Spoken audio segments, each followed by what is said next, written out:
So, Chuck. Yes. We haven't talked about planets in a long time. This is true. All right? I think we're overdue throwing a little extra planet pop culture.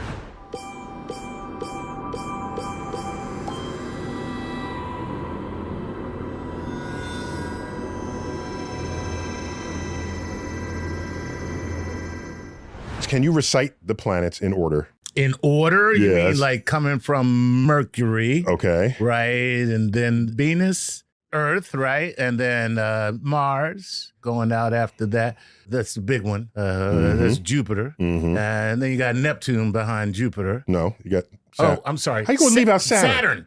God. Jupiter, Saturn, Neptune, and then, Uranus.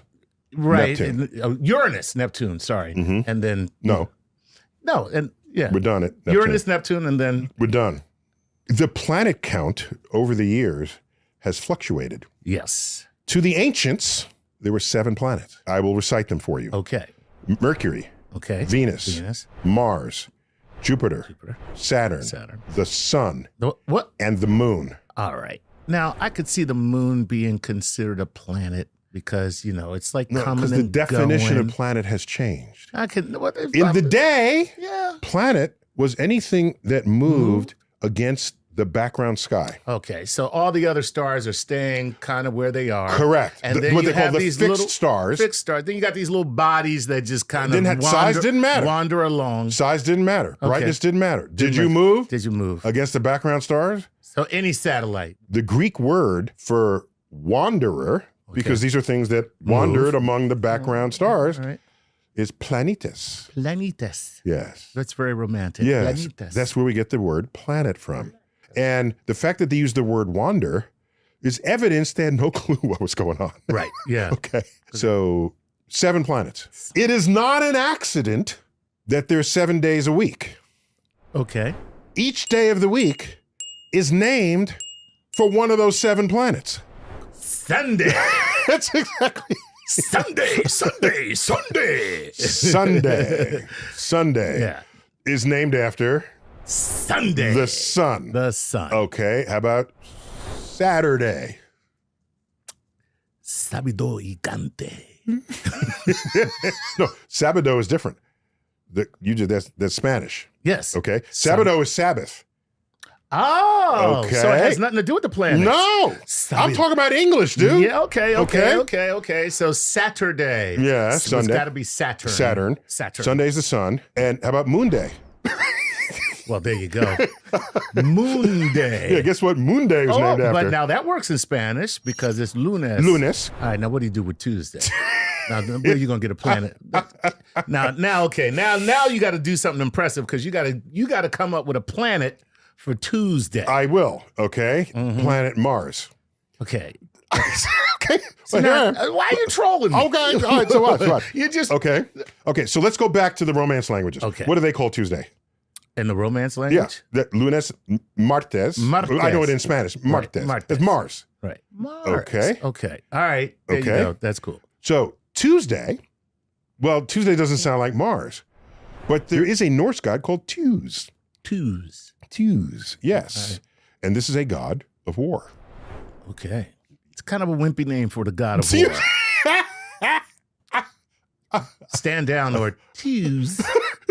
Tuz will come kick your ass. Tuz will come for you, okay? He will come kick your ass. Tuz. So we now have Norse mythology joining in on this naming scheme. Right. Okay? But they have corresponding planets, is all I'm saying. Gotcha. So what's next? That's Tuesday. Wednesday. Okay. So what's Wednesday in Spanish? Miércoles, right? Which would be Mercury. Right. So Mercury is... Oh, there you go. Mercury. Is the god of what? What's he good at? He was a postman. He was moving fast. That's right. He was moving fast. And Mercury is the closest planet to the sun. And when you're that close, you move fast so you don't fall in. Exactly. So Mercury is the fastest moving planet. And the Romans knew this. The Greeks knew this. Right. So Miércoles, Mercury. But for us, it's Wednesday. So Wednesday. Right. Woden's Day. Nice. Woden's Day. Yeah. And so he's the closest Norse god as a counterpart to Mercury. Okay. Okay, so Mercury was a messenger god. Woden had some other features about him. Yeah. But it included serving as a traveler back and forth to hell, whatever they called hell. Thursday, we all know who that's named after. Well, Thursday. Thor. Right. It's Thor's Day. Thursday. Thor wields what? The hammer. Well, the hammer and? Lightning. Right. Okay. Who in Greek mythology wields lightning? Well, Greek and Roman. Okay. Jupiter. Wow. So what do we have in the Romance languages? What do we call Thursday? Oh wait, I don't know. Lunes, martes, miércoles, jueves. Okay, so it begins with J. It's Jupiter. Right. In French? Jeudi. Jeudi. Oh, you put the hand in the Jeudi. No. So there you get Jupiter, right? The corresponding god to Thor. Okay. That makes sense. All right. And what are we left with? Friday. And that's the last day. That's Friday, last day out of the 7. Saturn was Saturday. Okay. So Friday, what's that in Romance languages? Again, in Spanish, I know it's viernes. Viernes, okay. Right. At Venus. Named for Venus, the goddess of love and beauty and all that. But we've once again drawn from the Norse traditions there. So it's Frigga. Frigga is the goddess of beauty. I didn't know in that. Norse legend. Norse legend. Sounds like a member of Wu-Tang. Frigga. Jigga. Frigga doesn't. Yeah, Frigga, Jigga, and Jizza. Right. Jizza. So Frigga has less sort of poetry for that than I think Venus. Yes, Venus. Yes. Venus and beauty go together. Right. Yeah. Nobody wrote a song about Frigga. Nobody wrote a song about Frigga.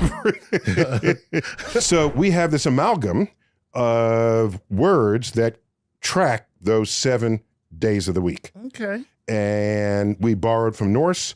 We have Latin, and some of that Latin we would see in the Romance languages. Right. And so, but they all track back to the seven planets. The 7 planets. Correct. Right. 7 planets. Right. And so here's what goes on. We have the 7 planets, and Copernicus comes along. Yes. Mid-1500s. And he says, you people are dumbasses because the sun is not a planet. We lose the sun and the moon. Right. In the planet count. That takes it down to 5. But we gain what?